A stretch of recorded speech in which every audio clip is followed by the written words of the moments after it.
یہ 15 سال پرانا قصہ ہے۔ ان دنوں آصف اور رضوان میڈیکل کے طالب علم تھے۔ ایک مرتبہ کلاس میں وہ انسانی ڈھانچے کے بارے میں پڑھ رہے تھے کہ ٹیچر کی آواز آئی، ڈیئر اسٹوڈنٹ، کل سے 2 چھٹیاں سٹارٹ ہو رہی ہیں اسلامی تہوار کے سلسلے میں۔ ان 2 چھٹیوں کے بعد میں نے آپ سے پورے انسانی ڈھانچے کا ٹیسٹ لینا ہے۔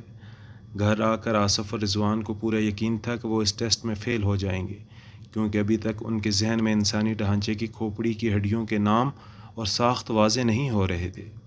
وہ دونوں کتاب کھولے انسانی ڈھانچے پر لکھا ہوا مضمون پڑھ رہے تھے کہ اچانک آصف بولا، اگر ہم کہیں سے ایک انسانی کھوپڑی لے آئیں تو ہمارا کام بن سکتا ہے۔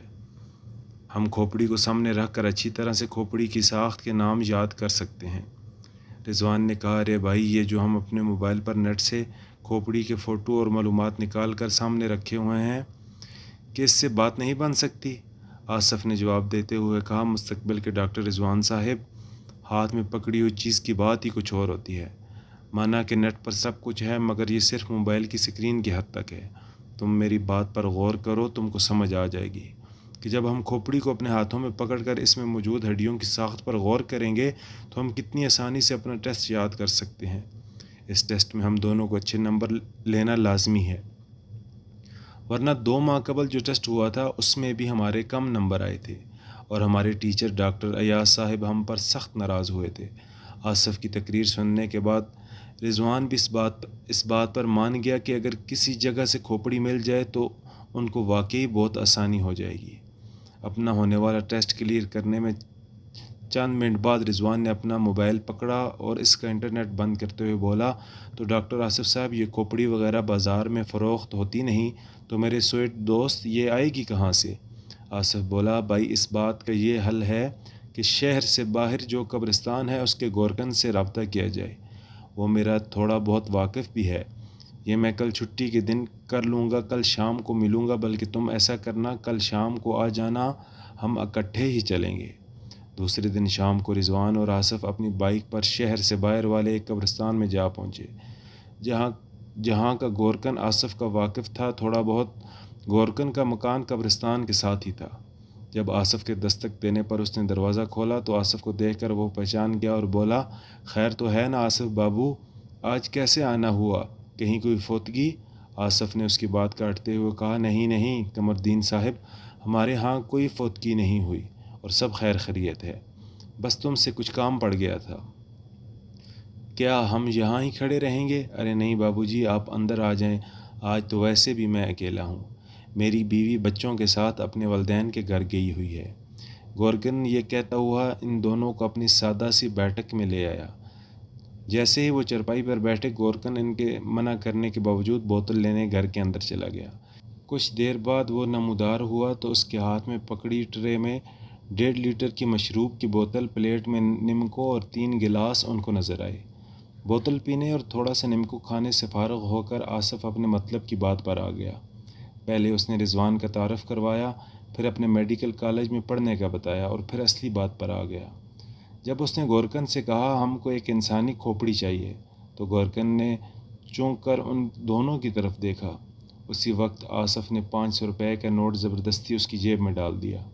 گورکن نے پہلے تو کھوپڑی نکال کر دینے سے معذرت کر لی، مگر جب آصف نے اس کو یقین دلایا کہ وہ کھوپڑی کسی غلط مقصد کے لیے نہیں لے جا رہے، وہ میڈیکل کے اسٹوڈنٹ ہے اور ان کو واقعی تعلیمی سرگرمی میں استعمال کرنے کے لیے کھوپڑی درکار ہے، تو گورکن نے یہ کہتے ہوئے کھوپڑی نکال کر دینے پر رضامندی ظاہر کر دی۔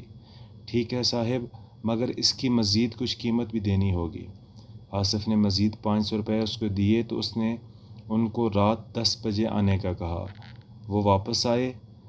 گھر آ کے رضوان نے آصف کو کہا، آصف، میں تو پہلی مرتبہ اتنی رات گئے قبرستان جاؤں گا، کہیں مجھے کوئی روح ہی نہ چمٹ جائے۔ تو آصف ہنستا ہوا بولا، ابے گامڑ، تو میں کیا روز رات کو قبرستان جاتا ہوں؟ کیا میں کفن چور ہوں؟ تم گھبراؤ نہیں، گورکن ہمارے ساتھ ہوگا۔ رات 9 بجے کے قریب آصف نے گھر والوں سے بہانہ بنا کر 2 گھنٹے کی اجازت مانگی کہ ان کا ایک دوست بائک سے گر کر زخمی ہو گیا ہے اور وہ اسے اسپتال دیکھنے جا رہا ہے، ساتھ رضوان بھی ہوگا۔ اگرچہ ابا جان نے اس کو اجازت دے دی، مگر ان کی آنکھوں میں شک کے سائے واضح طور پر دیکھے جا سکتے تھے۔ خیر صاحب وہ گھر سے نکلا تو ہلکے بادلوں میں بجلی رہ رہ کر چمک رہی تھی۔ رضوان کو ساتھ لے کر وہ جب شہر سے باہر بڑے قبرستان کی سڑک پر مڑے تو موسم ہلکی ہلکی ہوا چلنے اور بجلی چمکنے سے مزید پراسرار ہو گیا۔ قبرستان سے قریب ہی گورکن کا مکان تھا۔ گورکن کو ساتھ لیا۔ گورکن نے کھودنے والی کدال اور ایک ٹارچ ہاتھ میں پکڑی ہوئی تھی۔ قبرستان کے گیٹ میں داخل ہوتے ہی جب بجلی چمکی تو ایک لمحے کے لیے ان قبروں کی طویل قطار نظر آئی۔ تب ان دونوں کے دل خوف سے دھڑک اٹھے، جس میں خوف کی لہر دوڑنے لگی۔ رضوان نے ایک لمحے کے لیے سوچا کہ وہ واپس چلا جائے، مگر پھر دوست کے ساتھ ہونے کا حوصلہ پا کر وہ بھی آگے بڑھتا گیا۔ قبرستان کے درخت چمکتی ہوئی بجلی میں نظر آ جاتے، ورنہ ان کے سائے گہرے کالے رنگ کے لگ رہے تھے، جیسے بہت ساری چڑیلیں ایک ساتھ کھڑی ہوں۔ کچھ دور چلنے کے بعد گورکن بولا، صاحب یہ قبر کسی وقار صاحب کی ہے، اور میں نے دیکھا ہے کہ اس کی دیکھ بھال کو بھی بہت کم آتے ہیں اس کے وارث، تو میں آپ کو اس کی کھوپڑی ہی نکال دیتا ہوں۔ یہ کہہ کر وہ اپنا بیلچہ سا جو اس نے ہاتھ میں پکڑا ہوا تھا اس سے قبر کی مٹی ہٹانے لگا۔ آصف بابو، گورکن نے ہدایت دیتے ہوئے کہا، آپ یہ ٹارچ صرف اس قبر پر رکھو، ادھر ادھر نہ روشنی کرنا۔ رضوان ایک طرف کھڑا یہ خوفناک قبرستان دیکھ رہا تھا، ڈر کے مارے اس کا پسینہ چھوٹ رہا تھا، مگر وہ پانی بے عزتی کے ڈر سے واپس نہیں جا رہا تھا۔ تھوڑی دیر میں گورکن نے مٹی ہٹا دی، پھر پتھر کی سل اس نے ذرا سی کھسکا کر ہٹائی، پھر چند ہی منٹوں میں قبر اوپن ہو چکی تھی۔ اب تو ٹارچ پکڑے آصف کا دل بھی نامعلوم خوف سے گھبرا اٹھا۔ وہ اب ٹارچ کی روشنی تو قبر کے اندر دیکھنے کی ہمت اس کی بھی نہیں ہو رہی تھی۔ اس نے وقت کاٹنے کے لیے گورکن سے سوال کر دیا، قمردین تم کو ڈر نہیں لگتا قبرستان میں؟ تو وہ بولا، صاحب اگر ہم ڈر گئے تو پھر پیٹ کیسے بھرے گا ہمارے بچوں کا؟ ہمارے تو باپ دادا کا یہی کام ہے جو کہ اب میں کر رہا ہوں۔ کچھ دیر بعد گورکن نے جب اپنا ہاتھ قبر سے نکالا تو اس کے ہاتھ میں خربوزے کی طرح پکڑی ہوئی کھوپڑی دیکھ کر رضوان آصف بھی گھبرا گیا۔ گورکن نے اپنی جیب سے کپڑے کا کالا تھیلا نکالتے ہوئے انسانی کھوپڑی کو اس میں خربوزے کی طرح ڈال دیا۔ پھر وہ تھیلا ایک سائڈ پر رکھ کر قبر کو بند کرنے لگا۔ کچھ وقت کی محنت کے بعد قبر بند ہو گئی۔ تب گورکن نے مٹی پھر سے قبر پر ڈال دی اور ہاتھ جھاڑتا ہوا کہنے لگا، یہ لو صاحب اپنی مطلوبہ چیز۔ آصف اب اس تھیلے کو ہاتھ میں پکڑتے ہوئے بھی گھبرا رہا تھا۔ حوصلہ کر کے اس نے تھیلا جیسے ہی پکڑا تو اس کو لگا جیسے اس کی اپنی زندہ سلامت کھوپڑی جو اس کے کاندھوں کے اوپر تھی اس میں گرمی سی بھر گئی ہو۔ گرمی لگنے کا یہ سلسلہ جلدی ختم بھی ہو گیا، مگر ان دونوں کے دل اب بھی گھبراہٹ سی محسوس کر رہے تھے۔ گورکن کے مکان تک آنے پر اس نے اس کو باقی 500 روپے پکڑا دیے۔ بائک سٹارٹ کر کے کھوپڑی والا تھیلا موٹر سائیکل کی ایک سائیڈ پر لٹکایا۔ جب وہ رضوان کے گھر کے پاس آئے تو رضوان اتر گیا۔ تب آصف نے کھوپڑی رضوان کو پکڑا دی۔ پہلے تو رضوان ڈرتا رہا، مگر جب آصف نے اس سے کہا، تمہارے پاس لاک والی الماری ہے، تم اس کو الماری میں رکھ کر لاک لگا دینا۔ میری الماری کا لاک خراب ہے تو اس کو گھر کا کوئی بھی فرد دیکھ سکتا ہے۔ رضوان یہ وجہ سن کر کھوپڑی اپنے پاس رکھنے پر مان گیا۔ گھر کے اندر جا کر اس نے سب سے پہلا تھیلا الماری میں رکھ کر لاک لگایا۔ کھانا وغیرہ کھا کر وہ ابھی سونے ہی جا رہا تھا کہ اچانک اس کو زوردار چیخ کی آواز سنائی دی۔ وہ گھبرا کر اپنے کمرے سے باہر نکلا تو اس کے بڑے بھائی اپنے چھوٹے بیٹے کو زمین سے اٹھاتے ہوئے نظر آئے۔ کیا ہوا بھائی جان؟ گھبرا کے بولا۔ اسی وقت اس کو اپنے بھتیجے کے سر سے خون نکلتا دکھائی دیا۔ یہ کیا ہوا بھیا؟ وہ چلایا۔ جلد ہی اسے معلوم ہو گیا اس کا بھتیجا صحن سے اندر برآمدے میں داخل ہو رہا تھا کہ اس کے سر پر چھت سے سیمنٹ کا درمیانی ٹکڑا ٹوٹ کر آ لگا، جس کی وجہ سے اس کے سر پر چوٹ آئی۔ فٹافٹ محلے کے مقامی ڈاکٹر کو بلایا، جس نے بچے کو اپنے چھوٹے سے کلینک پر لے جا کر اس کی مرہم پٹی کی۔ خدا کا شکر ہے کہ سر کی ہڈی نہیں ٹوٹی۔ مقامی ڈاکٹر بولا، بچے کو گھر واپس لایا گیا تو کافی رات ہو چکی تھی۔ بچے کو جو دوا دی گئی تھی اس میں سکون کی دوا شامل ہونے کی وجہ سے وہ جب سونے لگا تو رضوان خدا کا شکر ادا کرتا ہوا اپنے کمرے میں آ گیا۔ بچہ بچ گیا۔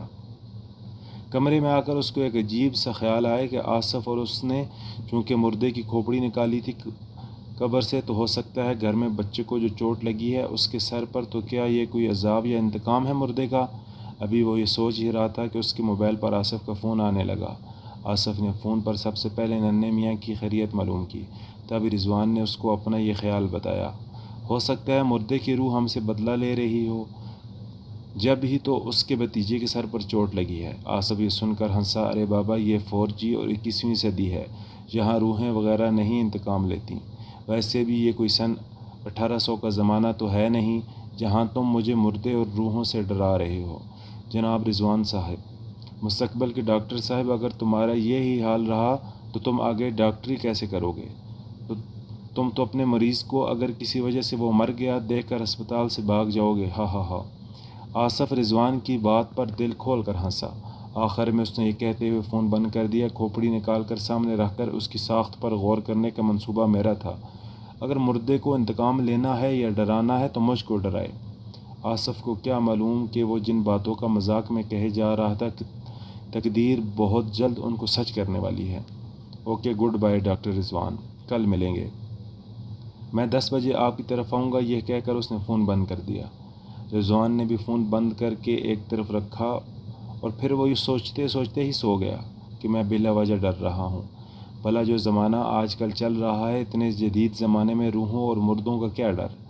رضوان کا فون ایک زوردار آواز سے بج اٹھا۔ وہ گہری نیند سے تھوڑا سا جاگا، پھر اس نے ایک ہاتھ آگے کر کے یہ دیکھنے بنا ہی اس سخت خراب موسم میں کون اس کو کال کر رہا ہے، اس نے فون آف کر دیا اور سو گیا۔ ابھی اس کو سوئے 15 منٹ ہی ہوئے تھے، اس کے کمرے کا دروازہ ایک دھماکے سے کھلا۔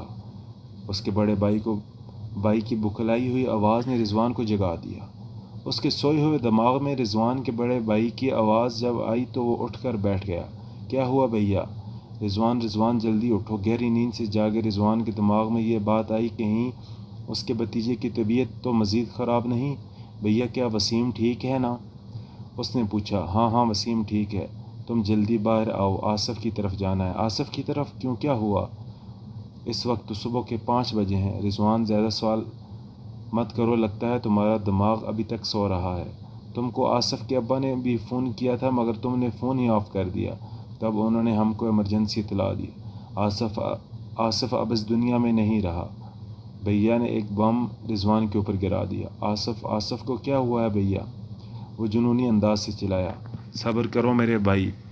آصف رات کمرے میں سویا تھا کہ اچانک اس کے کمرے سے زوردار آواز آئی تو اس کے دونوں بھائیوں اور ابا اس کے کمرے میں جب گئے تو انہوں نے ہولناک منظر دیکھا کہ کمرے کی چھت سے پنکھا ٹوٹ کر آصف کے سر پر لگا ہوا ہے اور بیچارہ آصف سوتے ہی میں اپنی کھوپڑی ٹوٹ جانے سے یہ دنیا چھوڑ کر چلا گیا۔ رضوان نے یہ ہولناک بات سنی تو اس کا دل بھی ڈولنے لگا۔